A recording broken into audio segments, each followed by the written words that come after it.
Voici la grande histoire. Elle est racontée dans la Bible. Si vous écoutez jusqu'au bout, vous la connaîtrez. La Bible est un livre qui paraît si volumineux, si difficile à comprendre, qu'elle semble impénétrable. Voici en quelques minutes son résumé.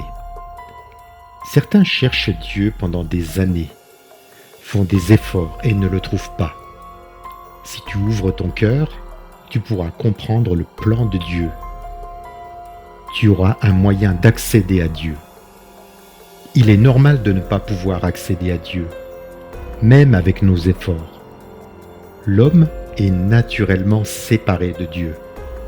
C'est ainsi que l'histoire a commencé dans la Genèse.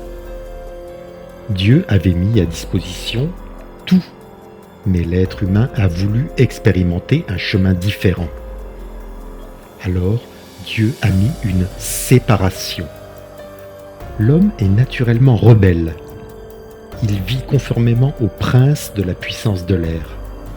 En clair, cela veut dire que les choses spirituelles sont cachées. Elles ne sont pas accessibles. C'est pour cela qu'il y a la solitude, la dépression, l'anxiété. La paix n'est pas là. Il y a la guerre dans les couples, des conflits dans les familles, souffrances psychologiques, de l'angoisse. Notre conduite est dictée par les désirs de notre propre nature. On accomplit les désirs de nos pensées, et donc, la colère de Dieu nous est destinée. Mais Dieu nous donne un moyen de nous en sortir. Pour lui, c'est comme si on est mort. Alors, dans la Bible, on voit que Dieu essaye de rétablir la relation avec l'humanité.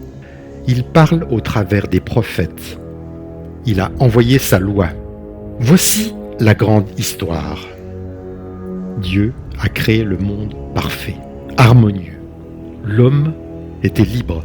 Il faisait confiance et obéissait. La seule interdiction était de ne pas manger de l'arbre de la connaissance du bien et du mal. Mais l'homme a choisi d'être autonome. Les conséquences sont nombreuses. La relation avec Dieu a été rompue et l'harmonie des relations humaines a été brisée. L'homme a connu la peur, la honte, la violence. Il a tenté de cacher par lui-même sa nudité à Dieu en se couvrant de peaux d'animaux. Dieu n'abandonne pas l'homme pour autant. Il promet que le mal serait vaincu et fait d'autres promesses. Il parle à Abraham. Il lui dit « Toutes les nations seront bénies en ta descendance ». Dieu a alors donné la loi à Moïse, les 10 commandements. Pour lui être agréable, il faut parfaitement vivre selon ses lois. Le problème, c'est que personne n'arrive pleinement à respecter ses lois. D'un côté, c'est aussi difficile de vivre indépendamment de sa loi. Salomon l'a bien compris en disant « Tout est vanité ». Alors comment faire face à ce dilemme ? Dieu fait une promesse, une nouvelle alliance. Il changera le cœur de l'homme, il réglera la question de la culpabilité. Et ce sera sous la forme d'un substitut. Quelqu'un prendra notre mal. Ces choses ont été écrites dans le livre de Ésaïe dans la Bible. Et cette promesse se concrétise à la venue de Jésus. Il est différent de tout. Il est présenté comme le Sauveur, celui qui accomplira la promesse annoncée des siècles avant. Mais comment entrer dans le royaume de Dieu ? Cette question est posée à Jésus. Il répond « Il faut naître de nouveau. Il faut une vie nouvelle. » C'est le centre du message de Jésus. C'est la bonne nouvelle, l'Évangile. La présence du Saint-Esprit en nous transforme notre cœur et notre vie et tout devient nouveau. Durant son existence, Jésus a proposé une vie nouvelle abondante à ceux qui ne le méritent pas, mais qui l'acceptent.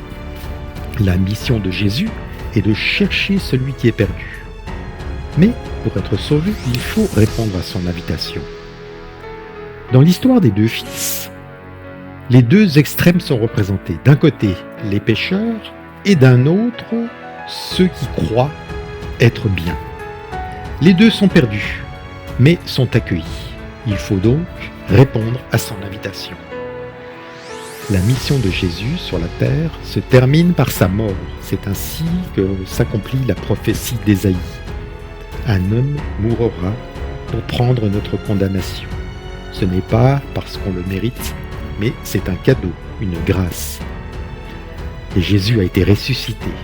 Il est donc vivant. Il invite donc tous les hommes à accepter la bonne nouvelle.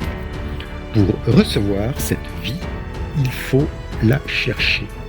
Parfois, Dieu ne se laisse pas trouver facilement. Il dit « Celui qui cherche, trouve ». Il ne nous force pas. Si nous acceptons son offre, alors notre vie change. Nous avons une relation avec Dieu. Nos problèmes existent toujours, mais nous avons un sens à notre vie. Nous recevons sa paix et sa joie. Dieu a préparé à l'avance des choses pour nous. Ce sont ses œuvres. C'est pourquoi il est important de chercher à connaître Dieu, par sa parole, par la Bible.